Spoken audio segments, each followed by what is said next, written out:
Elon Musk की Neuralink परियोजना, क्या इजरायल अरब से शांति समझौता करने जा रहा है, और ये कैसे अंत समय की बाइबल भविष्यवाणी के साथ जुड़े हुए हैं? यही हम आज के अपडेट में देख रहे हैं। जय मसीह की। ये पादरी जॉर्जी पॉइंटर टू इटर्निटी से और एक और बाइबल भविष्यवाणी अद्यतन में आपका स्वागत है।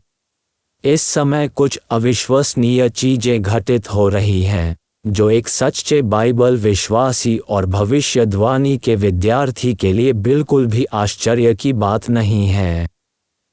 जब परमेश्वर दानिय्येल अध्याय 9 में मसीह विरोधी के आगमन को दानिय्येल को प्रकट करता है, तो बाइबल कहती है, और वह प्रधान एक सप्ताह के लिए बहुतों के संग दृढ़ वाचा बांधेगा, परंतु आधे सप्ताह के बीतने पर वह मेलबली और अन्नबली को बंद करेगा। वह सप्ताह 7 वर्षों का महाक्लेश काल है। मसीह का विरोधी कई लोगों के साथ वाचा की पुष्टि करेगा, जो उस 7 साल की अवधि को शुरू करेगा। अभी तक सभी प्रकार की शांति संधियां प्रस्तावित और हस्ताक्षरित की जा रही हैं। इससे पहले कि हम उस विषय में प्रवेश करें, मैं सिर्फ आपके ध्यान में लाना चाहता हूं, एलोन मस्क अपने Neuralink project, brain implant project की घोषणा कर रहे हैं। लोगों को बढ़ाया जा रहा है और मानव परीक्षण 6 महीने के भीतर इस 2023 में शुरू हो जाएगा। एलोन मस्क को उम्मीद है कि न्यूरालिंक की ब्रेन चिप 6 महीने में मानव परीक्षण शुरू कर देगी। तब 2 भिन्न प्रकार के लोग होंगे, वे जिन्हें ये प्रत्यारोपण प्राप्त हुआ है और जिन्हें यह नहीं मिला है। इस बारे में और जानकारी आने वाले हफ्तों में पता चलेगी। फिर हमारे पास CBDC या सेंट्रल बैंक डिजिटल करेंसी द्वारा समर्थित वैश्विक डिजिटल मुद्रा के लिए धक्का है। भारत में भी ई-रुपये के पायलट प्रोग्राम का पहला चरण दिसंबर 2022 में लॉन्च किया गया था। इस प्लेटफॉर्म को मूल रूप से अगस्त 2021 में लॉन्च किया गया था। ये डिजिटल मुद्रा प्रणाली अंततः वास्तविक मुद्रा की जगह लेगी, जिसे नियंत्रित और मॉनिटर किया जाएगा। इसके बाद इजरायल के प्रधानमंत्री बेंजामिन नेतन्याहू ने कहा कि वह परमाणु ईरान के खतरे को बेअसर कर देंगे। आने वाले हफ्तों में देखने के लिए ये कुछ है। और वह ये भी कहता है कि वह अब्राहम समझौते का विस्तार करेगा और सऊदी अरब के साथ शांति कायम करेगा। एक तरह से लोगों के दिमाग में चिप लगाई जाने वाली है। हम पशु की प्रणाली को आकार लेते हुए देखते हैं। इसके साथ ही CBDC और डिजिटल मुद्रा के लिए आगे बढ़ें, जिसमें आप नई मुद्रा के बिना खरीद या बिक्री नहीं कर सकते। तो न्यूरालिंक, CBDC, डिजिटल मुद्रा और फिर मध्य पूर्व में इजराइल के साथ शांति समझौते को केंद्र बिंदु पर रखते हुए, क्या दानिय्येल अध्याय 9 आपके लिए मायने रखता है? देखिए ये खबर। नई इजरायली सरकार 1 साल के भीतर सऊदी के साथ शांति समझौते पर हस्ताक्षर करने की उम्मीद करती है, राजदूत कहते हैं। इस्राएल के साथ शांति स्थापित करने के इच्छुक अरब राष्ट्रों के दायरे का विस्तार करना नई नेतन्याहू सरकार की प्राथमिकता होने की उम्मीद है, यही रिपोर्ट कहती है। आप देखिए, दानिय्येल अध्याय 9 को ध्यान में रखते हुए ये बातें बहुत मायने रखती हैं।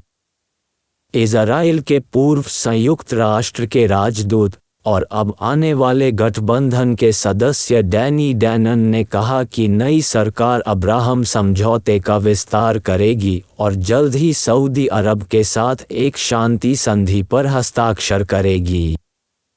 डैनी डैनन ने कहा, मुझे उम्मीद है कि हम इस साल इजरायल और सऊदी अरब के बीच एक समझौता देखेंगे।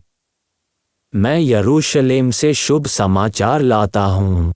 नई इजरायली सरकार की पहली प्राथमिकता अब्राहम समझौते पर हस्ताक्षर करने वालों की संख्या बढ़ाना होगी।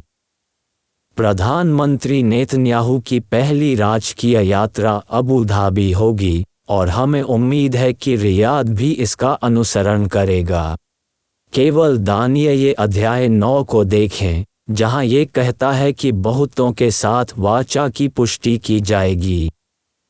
कुछ कह सकते हैं कई संयुक्त राष्ट्र को संदर्भित करता है, लेकिन सावधानी पूर्वक जांच से पता चलता है कि कई इस्राएल के आसपास के राष्ट्रों को संदर्भित करते हैं। और दानोन ने ये भी कहा, अब्राहम समझौते एक दिन में नहीं बने थे। ये केवल कुछ समय की बात है जब साहसी नेता छाया से बाहर निकलते हैं और अब्राहम के सभी बच्चों के बीच पूर्ण शांति प्राप्त हो जाती है। मुझे उम्मीद है कि हम इस साल इस्राएल और सऊदी अरब के बीच एक समझौता देखेंगे।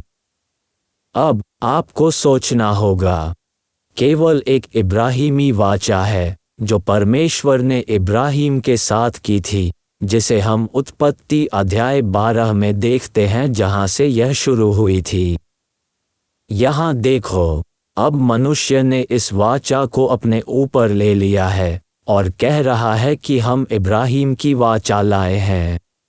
अब इसे देखें, रोम के कार्यक्रम में लगभग 30 राष्ट्रों का प्रतिनिधित्व किया गया था, जो अब्राहम समझौते की भावना में शांति और सहिष्णुता बढ़ाने के तरीकों पर केंद्रित था।